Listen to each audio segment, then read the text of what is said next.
बुढी गण्डकी प्रोजेक्टमा 1917 मा नेपालका अहिलेका प्रधानमन्त्री शेरबहादुर देउवा, केपी शर्मा ओली र पुष्पकमल दाहालले बुढी गण्डकीबाट 9 अर्ब भ्रष्टाचार गरेका छन्। त्यसको प्रमाण दिन सक्छु, सकिन भने झुन्डिन तयार छु।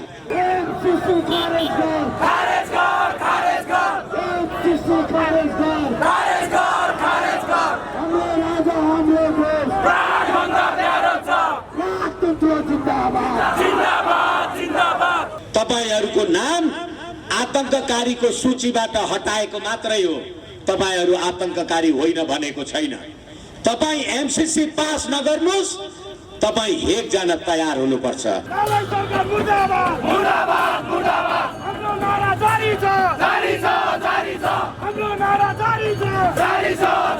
नेपाललाई एमसीसी चाहिँदैन भन्ने नेपालीहरु कुकुरलाई घिउ नपसे जस्ता नेपाली हुन् भनेर नेपाली जनतालाई कुकुर भन्ने राज्य सत्तालाई सलाम गर्ने तपाईहरुको हाम्रो राजा हाम्रो देश प्राणभन्दा प्यारो छ।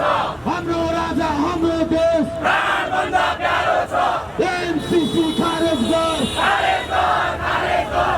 एमसीसी खारेज गर, खारेज गर, खारेज गर। पृथ्वीनारायण शाहले यो मुलुक आर्जन गरेपछि फिरङ्गीहरु देशमा आए भने मुलुक समाप्त पार्नेछन् भनेको थियो। आज तपाईले यो देशको राज संस्था अन्त्य गरेको 15 वर्षमा एमसीसी मा सही छाप गरेर नेपालको सम्प्रभुता अमेरिकाको अन्तर्गत छ भनेर देश नष्ट गर्नुभयो। तपाई राष्ट्रवादी लाज छैन? नरेन्द्र मोदीको पुतला जलाउँदा पुलिस आएर नेपाली जनतालाई कुर्छ र नरेन्द्र मोदी जिन्दाबाद भन्छ, अनि त्यो सरकारलाई सलाम गर्छन् नेपाली जनता। यही होइन देश? यसको कुनै अर्को उपचार छ? राष्ट्रका लागि राष्ट्रको सम्प्रभुताको चुनौती आएको छ भन्ने कार्यक्रममा एमसीसी को विरुद्धमा हामी प्रदर्शनमा उपस्थित त भयौं, तर वास्तवमा कार्यक्रम अवधिभरि बस्ने धैर्यता पनि हामीलाई भएन। त्यसैले हाम्रो व्यवहारले नै हामीलाई हाम्रो प्रतिपक्षी शक्तिहरूले हिसाब गर्छन् होला। त्यो कुरा तपाईहरु याद गर्नुस्। आदरणीय दाजुभाइ तथा दिदीबहिनीहरु, अहिले नेपालमा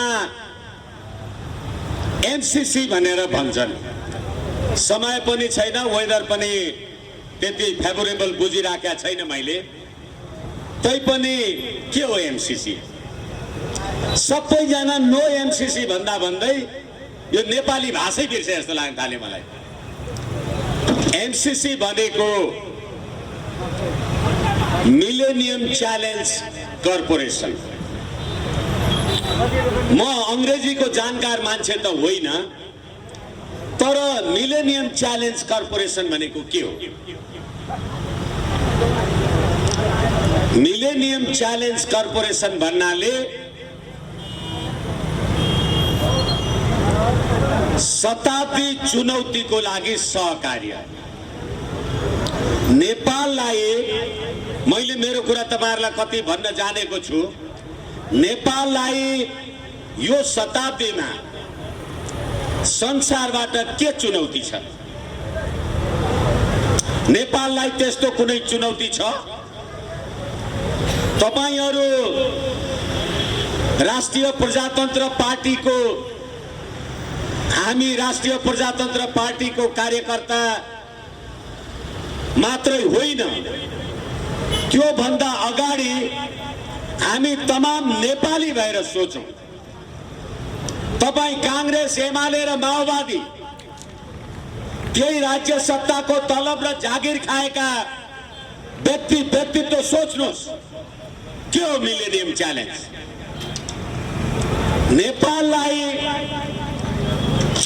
Nepal whom to combat any kind of challenge. नेपाललाई शताब्दी चुनौती के छ र तपाईले चुनौतीमा सही छाप गर्नुभयो भन्नलाई $50 करोड को अमेरिकन आर्थिक सहायता भन्ने लेख्नलाई नेपाल र अमेरिकाको बीचमा शताब्दी चुनौतीको सहकार्य भन्ने, तब नेपाल कुन देशसँग चुनौती गर्न तयार छ र तपाईले यो लिखत बनाउनुभयो? के नेपाल संसारका कुनै देशसँग शत्रुता मोल्न तयार छ? होइन भने तपाईले शताब्दी चुनौतीमा जिम्मेवारीका साथ सुन्नुस्। यो मिलेनियम च्यालेन्ज कर्पोरेसन कम्प्याक्टको प्रस्तावनामा नेपालको लोकतन्त्र सुशासनका लागि मिलेनियम च्यालेन्ज कर्पोरेसन सैछाक गरेको छ। नेपालको लोकतन्त्र सुशासन अब नेपाली जनताले होइन, शेरबहादुर देउवा यो देशका वर्तमान र भूतपूर्व प्रधानमन्त्री केपी शर्मा ओलीजी तपाई पनि यो देशको लोकतन्त्र र सुशासन तपाई अमेरिकालाई जिम्मा दिँदै हुनुहुन्छ। नेपाली जनताको राजकीय सत्ता र सम्प्रभु सत्ता कहाँ छ हामीलाई भन्नुस्। त्यति मात्रै होइन, एउटा संस्कृतमा भनाइ छ, कुपुत्रो जायत क्वचिदपि कुमाता न भवति।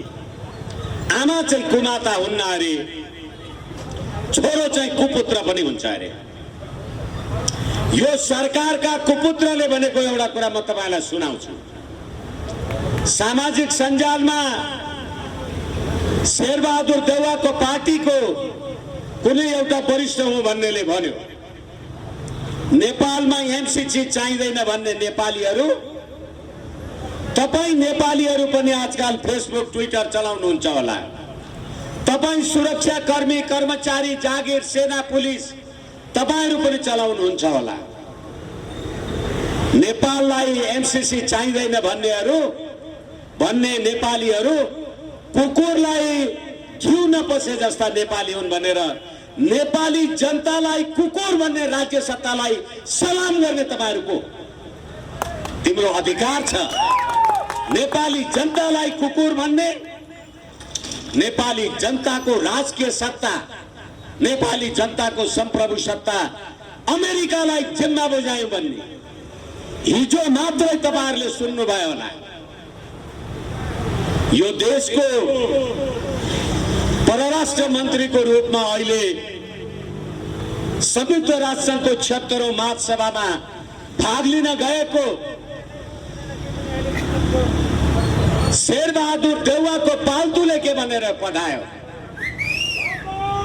एमसीसी संशोधन हुन सक्दैन। अनि एमसीसी को बारेमा म मेरो चुनाव क्षेत्रमा गएर एमसीसी को पक्षमा कुरा गरे भने नेपाली जनताले मलाई कुटेर खेतलान् भनेर भने हो कि होइन?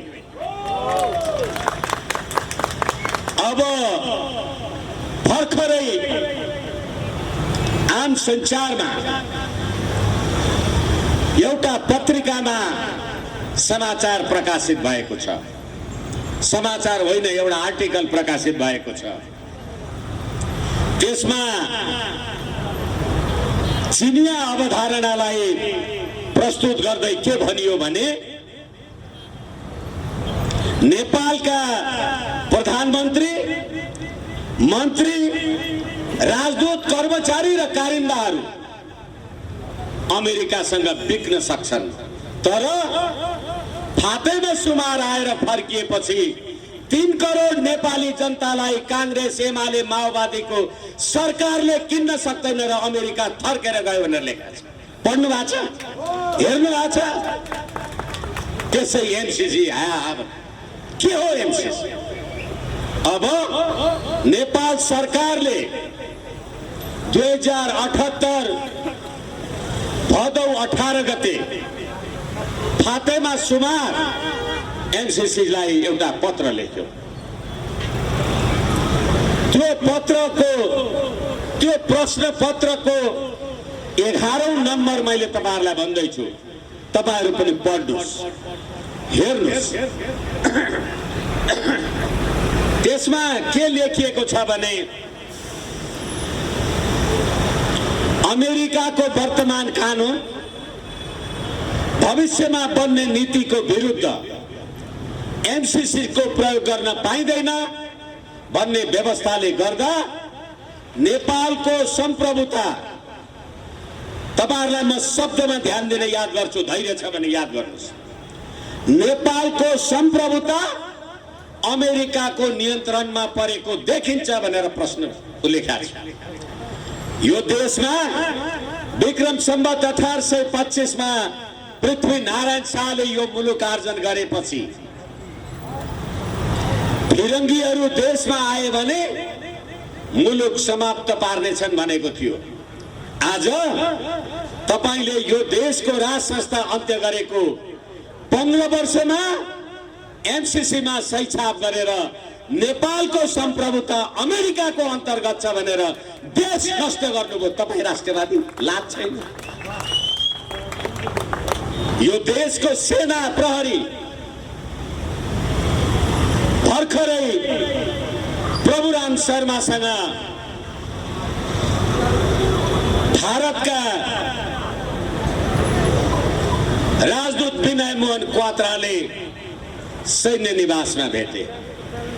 त्यसको 5 दिन 7 दिन नपुगिकन चिनिया राजदूत हाउ वाङछीले भेटे अनि त्यसको 2-4 दिन पछाडि इजरायली राजदूतले भेट्यो। यो देशका सेना, जुन देशको सेनाको सेना दिवस महाशिवरात्रि पर्व नेपाली सेनाको सेना दिवस हुन्छ, त्यो देशको सेनाले धर्मनिरपेक्ष देशको मन्त्री र प्रधानमन्त्रीलाई सलाम गर्छ भने भगवान बुद्ध र शिवजीको अपराध गरे हो कि होइन? होइन भने धर्मनिरपेक्ष देशको सेना महाशिवरात्रि जसको सेना दिवस हुन्छ, त्यो देश धर्मनिरपेक्ष देश कसरी हुन्छ मलाई भन्नुस् त? हुन्छ किनभनेदेखि फिरङ्गीहरू देशभित्र आए भने मुलुक समाप्त पारेर छाड्छन्। आज एमसीसी को दफा 5 अमेरिकाको वर्तमान कानुन र भविष्यमा बन्ने नीतिको उल्लङ्घन भएमा नेपालको सम्प्रभुता भन्दा एमसीसी माथि हुन्छ भनेर प्रष्ट फातेमा सुमारले लेखेको छ। अहिले तिनीहरू भन्ने आदरणीय दाजुभाइ तथा दिदीबहिनीहरू, यो देशमा पटक पटक प्रतिनिधि सभा विघटन गर्नु अनि तपाईहरूले देश र जनताका लागि सरकार बनेको 70-75 दिन हुँदा मन्त्री परिषद बनाउन सक्नु भएन, त्यसमा विवाद भएन। तर तपाईले एमसीसी पास गर्ने कुरामा एउटा कुरा याद गर्नुस्, यिनै बाबुराम भट्टराई भन्ने प्रवृत्ति हुन्। बुढी गण्डकी प्रोजेक्टमा 1917 मा नेपालका अहिलेका प्रधानमन्त्री शेरबहादुर देउवा, केपी शर्मा ओली र पुष्पकमल दाहालले बुढी गण्डकीबाट 9 अर्ब भ्रष्टाचार गरेका छन्। त्यसको प्रमाण दिन सक्छु, सकिन भने झुन्डिन तयार छु। कहिले भने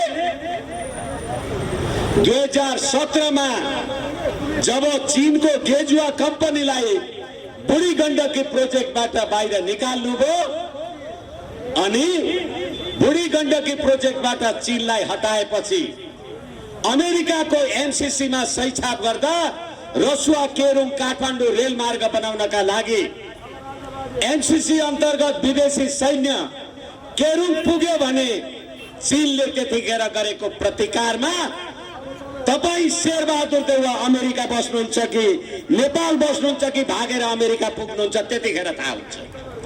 यसै कारणले गर्दाखेरि चीनले भन्यो बेल्ट एन्ड रोड इनिसिएटिभ्स र सी जिनपिङले भने चिनिया कम्युनिस्ट पार्टीको 100औं वार्षिकोत्सवमा जतिखेर G7 को बैठक फ्रान्समा बसिराखेको थियो त्यतिखेर चिनिया शक्तिलाई कमजोर ठान्ने शक्तिहरूलाई चीनले आफ्नो तरहले तह लगाउँछ भनेर उहाँले जे भन्नुभएको थियो त्यसको 4 महिना बित्दा नबित्दा आज तपाईले नेपालमा एमसीसी ल्याएर नेपालको असंलग्न परराष्ट्र नीतिको विरुद्धमा जे काम कारबाही गर्न खोज्दै हुनुहुन्छ र अहिले 14 सेप्टेम्बर 2017 मा 50 करोड डलरको सही छाप गर्ने यो सरकार अब फातेमा सुमारलाई सोध्दैछ यो दफा 5 को कुरा के हो, दफा 8 को कुरा के हो। यही ज्ञानेन्द्र बहादुर कार्की भन्ने कुलङ्गारहरू होइनन् जो अर्थमन्त्री हुँदा त्यहाँ सही गरेका थिए। अहिलेको अर्थमन्त्री पुष्पकमल दाहालको पार्टीको मान्छे फातेमा सुमारसँग कुरा गर्दा एमसीसी पास गर्ने अनि पुष्पकमल दाहाल भन्छ एमसीसी संशोधन नगरिकन पास हुँदैन भन्ने। हिजो 2052 सालको जनयुद्ध सुरु गर्दा माओवादीको टाउको काटेर झोलामा हालेर ले त्यही झोलाभरि पैसा लिएर जा भन्ने शेरबहादुर देउवा र माओवादीका अध्यक्ष पुष्पकमल दाहाल प्रचण्डको पार्टीले अहिले दुईटै मिलेर एमसीसी नेपालमा भित्र्याएर देशको राष्ट्रियता समाप्त गर्दैछन्। किन गर्दैछन्? 17,000 नेपाली जनता मारेका, सत्य निरूपण मेलमिलाप आयोगमा परेका 60,000 उजुरीहरू र पुष्पकमल दाहालले भने म हेग जान पाएँ भने भाग्यमानी हुन्छु, किनभने अमेरिकाले तपाईहरुको नाम बाबुराम भट्टराई, पुष्पकमल दाहाल, सेव रामबहादुर थापा बादल लगायतका मान्छेहरू तपाईहरुको नाम आतंककारीको सूचीबाट हटाएको मात्रै हो, तपाईहरु आतंककारी होइन भनेको छैन। तपाई एमसीसी पास नगर्नुस्, तपाई हेग जान तयार हुनुपर्छ। त्यो कष्टले गर्दा आइराख्नु भएको छ। तपाईले 17,000 नेपाली जनताको शहादत गर्नुभयो। आदरणीय दाजुभाइ तथा दिदीबहिनीहरू, तपाईको भाइ बहिनी, ज्वाइँ जेठान, छोरा बुहारीलाई मार्ने मान्छेलाई लाइन लागेर भोट हालेर सिंहदरबारमा तपाईले पठाएपछि तिनै कुलङ्गारले एमसीसी मा सही गर्छन् भने जनता कहाँ छन् याद गर्नुस्। के गरेका छन् नेपाली जनताले? होइन भने कुदेर त सिंहदरबार पुगिँदैन। यो देशका पण्डितहरू, कुमारीको पूजा गर्ने यो देशका गुठीका नेवारहरू, म तपाईहरुलाई पनि भन्दैछु, युगौंदेखि चलेर आएको धर्म, संस्कृति, सभ्यता, गुठी, कुमारी जात्रा हेर्नुस्। यो देशको राज संस्था भनेको जब पृथ्वीनारायण शाहले कीर्तिपुरमा आक्रमण गरेका थिए पहिलो पल्ट, कीर्तिपुरका नेवारी सेनाहरूले पृथ्वीनारायण शाहलाई मार्न लागेका थिए। त्यतिखेर उनीहरूले भने होइन, रैतीले राजा मार्नु हुँदैन, राजालाई मार्ने राजै हुनुपर्छ, त्यसकारण पृथ्वीनारायण शाहलाई नमार्नुस्। तपाईहरुले नमारेको कारणले गर्दा पृथ्वीनारायण शाहले कुमारीको ढोक गरेर,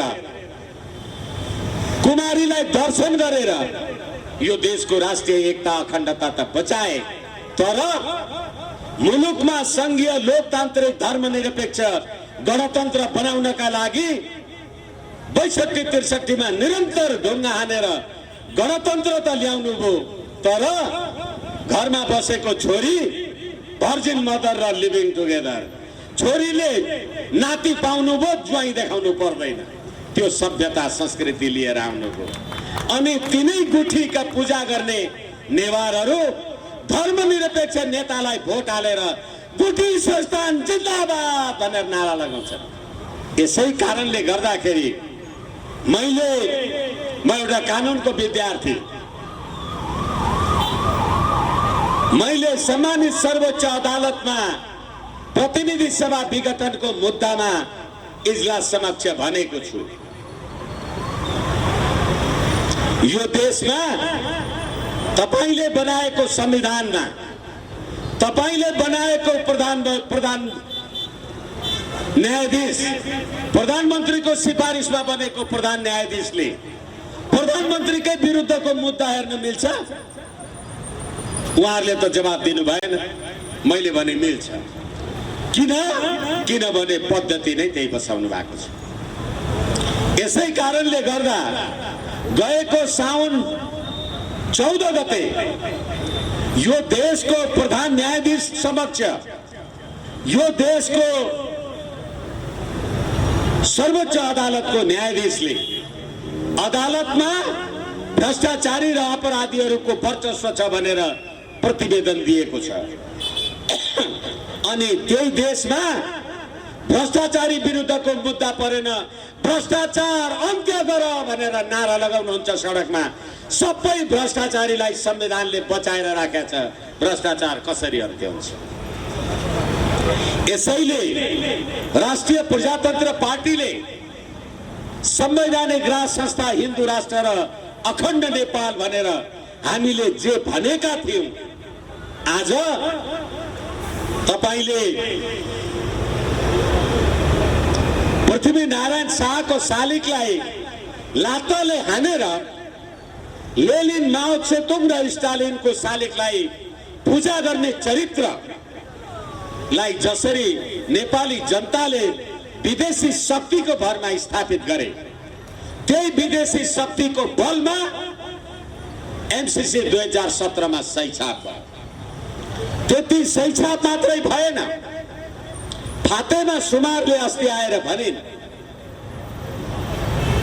एमसीसी संशोधन हुँदैन। पास गर्नुहुन्छ, यसै पास गर्नुहोस्, पास गर्नुहुन्न संशोधन हुँदैन।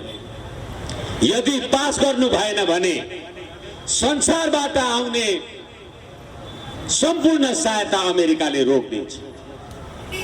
अब म गरिब छु, तपाई मलाई 10 रुपैयाँ दिइराख्नु भएको छ, म लिदिनँ भन्दैछु भने तपाई मलाई कोच्याइराख्नुहुन्छ भने त्यो सामरिक सुरक्षा अन्तर्गतको विषय होइन भने के हो?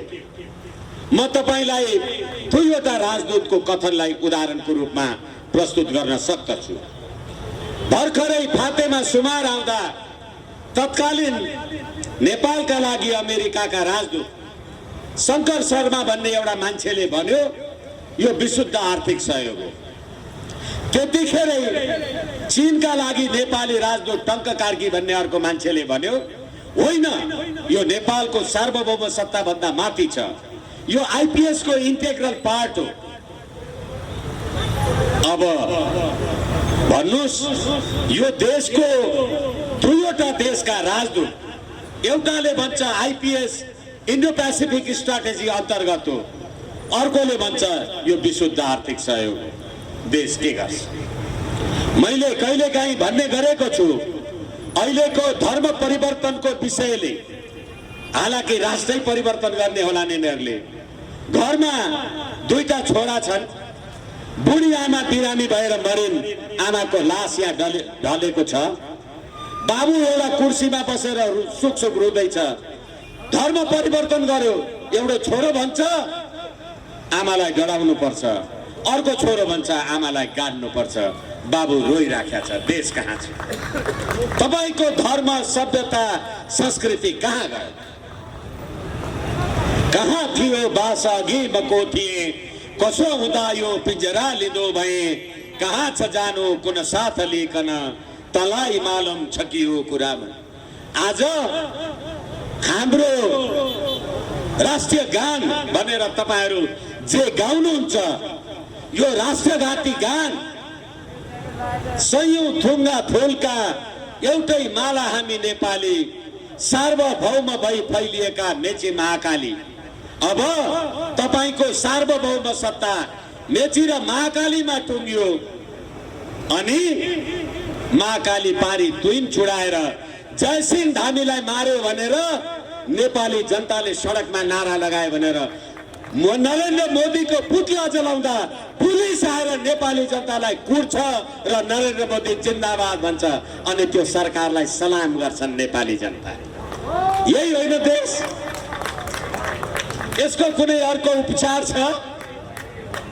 त्यति मात्रै होइन, अहिले मेरो देशका सम्पूर्ण दाजुभाइ तथा दिदीबहिनीहरू सुरक्षा निकायका मान्छेहरूलाई पनि अहिले होला कसैको नाउँ रामबहादुर होला, कोही कृष्णबहादुर होला, कोही हरिबहादुर होला, त्यो मेरो एउटा हवलदार भाइ किन त्यसको नाउँ कृष्णबहादुर भएको भने किन बा? घरमा आमा बुवाले एउटा छोरा पाए, पण्डितजीलाई बोलाएर ल्याउँदा यसलाई कृष्णै भन्नु भने आउँदा कृष्णै भएको त हो नि, विष्णु भन्नु भएको विष्णै हुन्थ्यो। यो कहाँबाट आयो भने जन्मने जायते शूद्रो संस्कार दुजो उच्चते वेद पठेत भवेत् विप्र ब्रह्म जानोति ब्राह्मण।